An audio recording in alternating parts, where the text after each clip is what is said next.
Oh dear, I have just been told that the reason why Islam and friends will not debate me is because I am not very charismatic.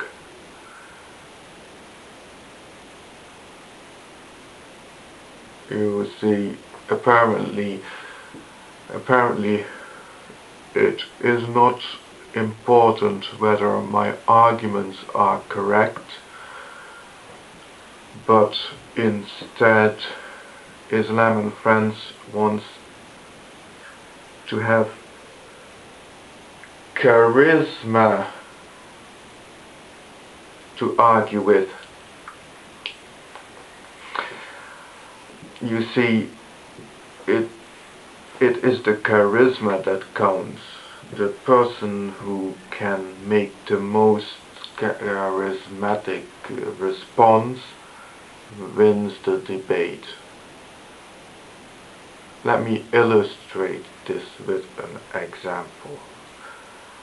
Imagine, for example, that I want to show you why there are an infinite number of primes, and you see the argument goes like this. Imagine that there is a largest prime, and you have this prime number in your possession. It's the largest possible prime number. Oh, sorry. Largest possible prime number. And you know then what you can do. You take all the prime numbers from 2 all the way up to that largest prime number.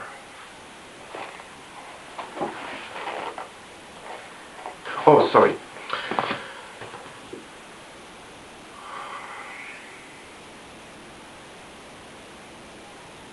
Where was I?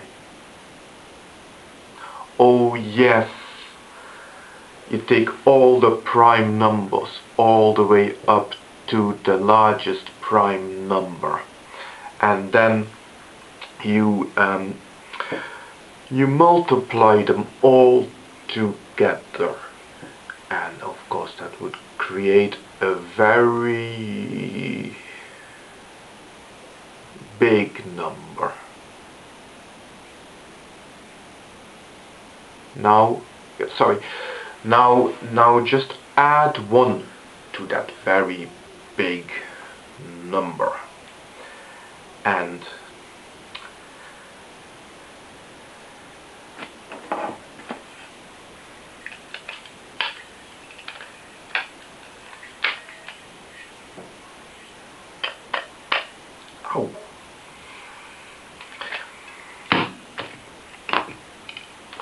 you add 1 to that number, and then you get a very big number, but it can't be divided by 2 because the original number was divisible by 2.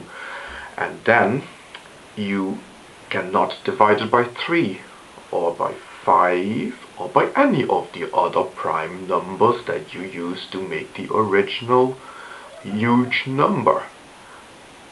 So that means that that huge number you've just created by multiplying all the prime numbers together and adding 1 to it is therefore itself the product of at least 1 prime number that you didn't already have, and therefore it would be bigger than your biggest prime number. And that is, of course, nonsense in the light of the original assumption, and therefore the assumption is incorrect.